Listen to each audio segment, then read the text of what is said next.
Hello, everyone. Welcome back to Simple Spoken English. I hope you're all doing well and excited to learn something new today. If you're someone who wants to speak English fluently, confidently, and naturally, then this lesson is for you. Today, I am going to teach you how to think in English, which is one of the most important steps to becoming a fluent English speaker. We all know how frustrating it can be when we have to stop and translate sentences from our native language into English before speaking.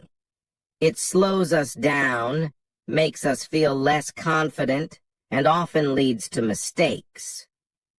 Wouldn't it be amazing if you could skip that translation process and just think in English from the start? Well, I'm here to tell you that it's possible.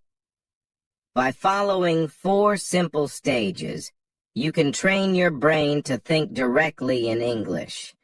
And trust me, this will make a huge difference in how you speak. Before we start, don't forget to subscribe to Simple Spoken English if you haven't already. This way, you won't miss any of our lessons that will help you on your journey to speaking fluent English. Now, let's get into today's lesson, How to Think in English. Stage 1, Think in Verbs, the power of action words. The first stage of learning to think in English is to focus on verbs. Verbs are the action words in a sentence. They describe what's happening. Why do we start with verbs? Because action is all around us.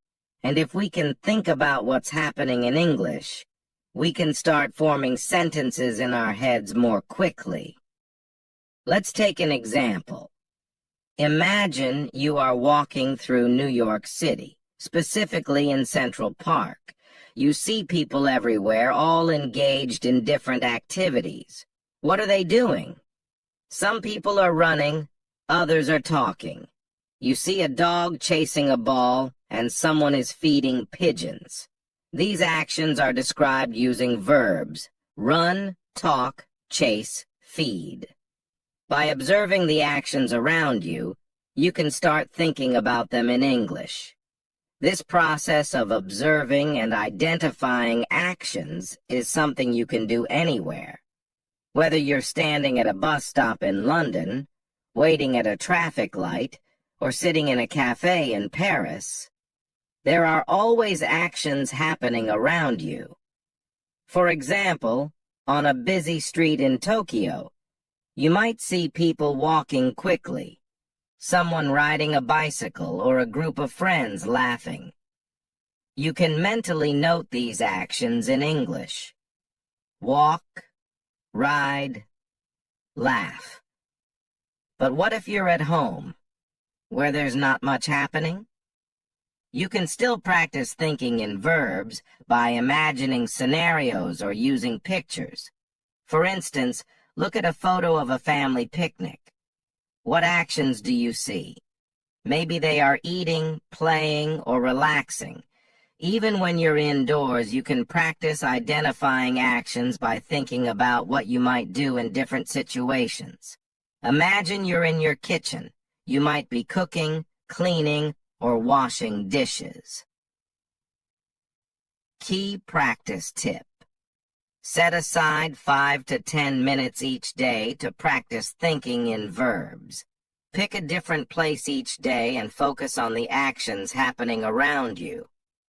As you do this regularly, you'll train your brain to think about actions in English, making it easier to describe what's happening in the moment. Stage 2. Think in nouns, naming the world around you. Once you've practiced thinking in verbs, it's time to move on to nouns. Nouns are words that name people, places, things, or ideas. Just like verbs, nouns are everywhere. Everything around you has a name, and if you can think of these names in English, you'll be one step closer to thinking and speaking fluently. Let's take an example from a different city. Imagine you're in Sydney, Australia, standing by the famous Sydney Opera House. As you look around, you see the building, the harbor, and many tourists taking photos. You also see a boat in the water and a few seagulls flying above. Each of these things is a noun. Building, harbor, tourists, boat, seagulls. It's important to practice thinking in nouns wherever you are. If you're at a market in Delhi, India, you might see fruits, vegetables, spices, and vendors. These are all nouns that describe the objects and people around you.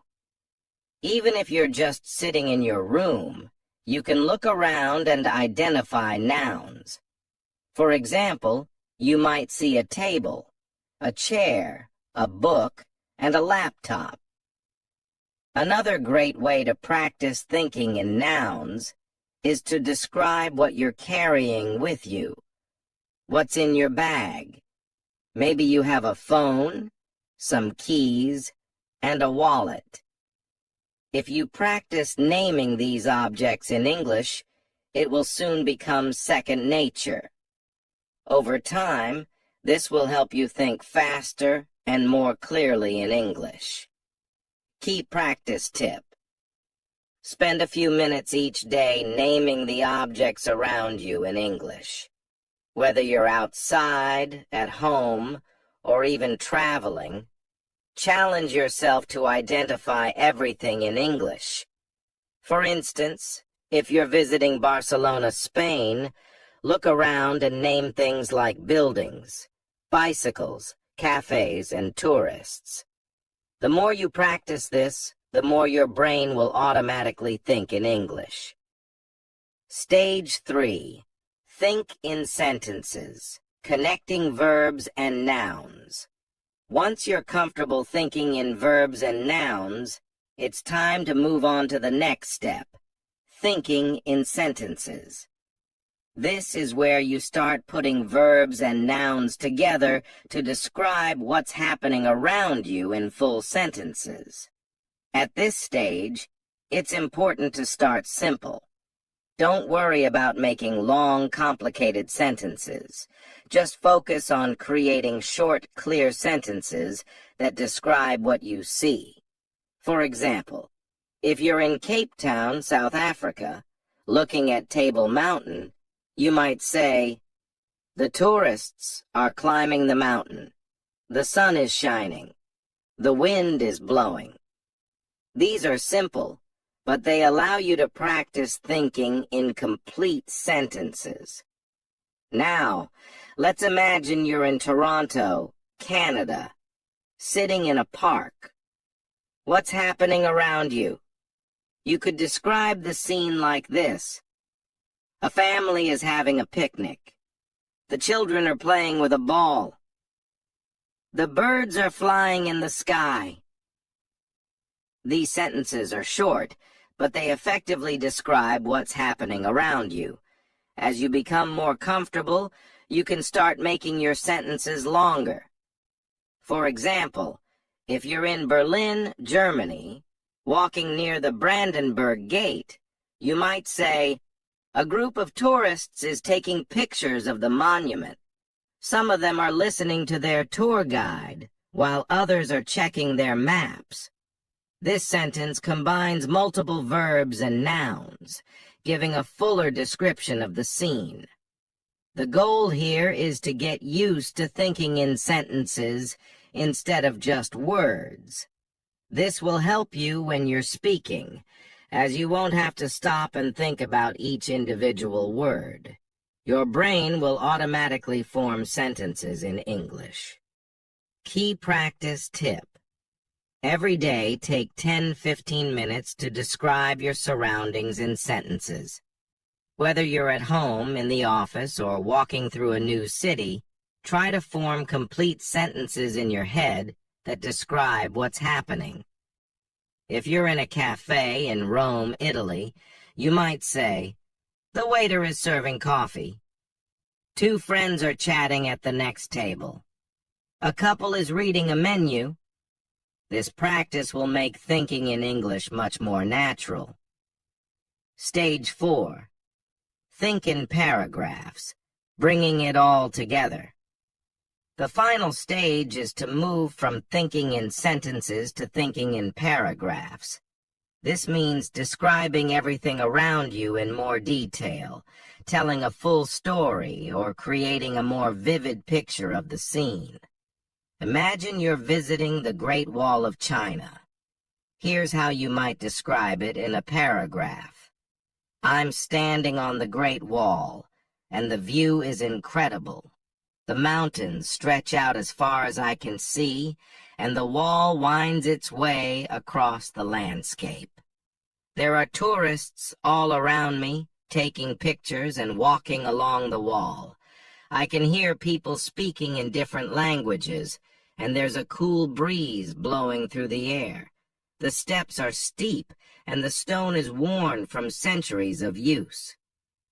In this paragraph, you've combined everything: verbs, walking, speaking, nouns, tourists, mountains, wall, and sentences to create a full description of the scene.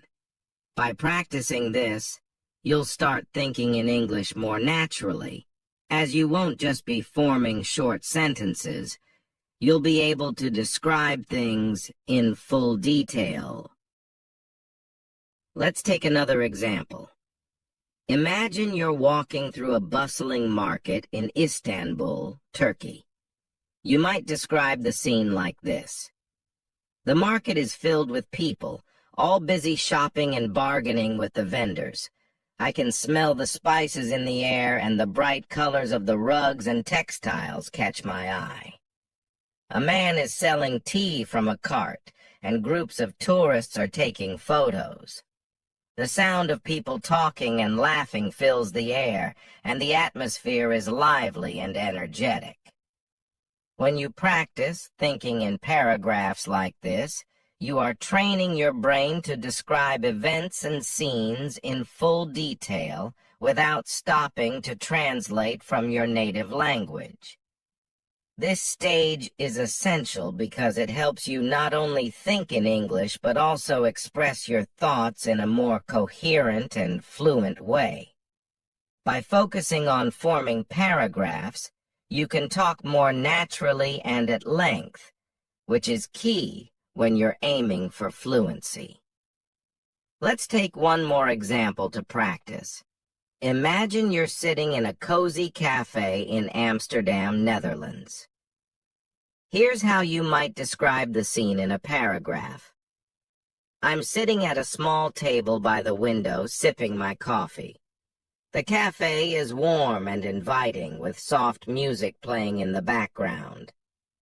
Outside, I can see people riding their bicycles along the canal.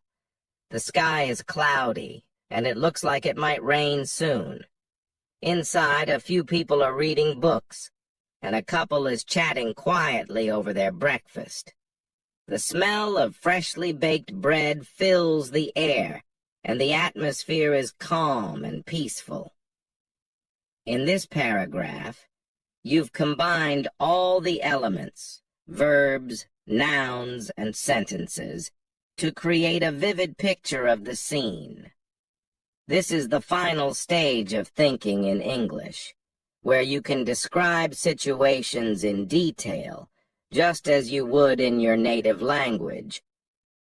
Take a few minutes to describe your day in a paragraph. Start from the moment you woke up and think about everything that happened. What did you do? Where did you go? Who did you meet? Try to describe it all in English. For example, today was a busy day. I woke up early and went for a walk in the park. The weather was nice, and I saw a lot of people exercising. After that, I had breakfast at a small cafe. I ordered a cappuccino and a croissant. Later, I went to work and had a meeting with my team. We discussed our new project, and everyone had great ideas. In the evening, I met a friend for dinner at a restaurant. We had a great time catching up and talking about our week. This type of daily practice will not only help you think in English, but also improve your ability to recall and describe events in detail.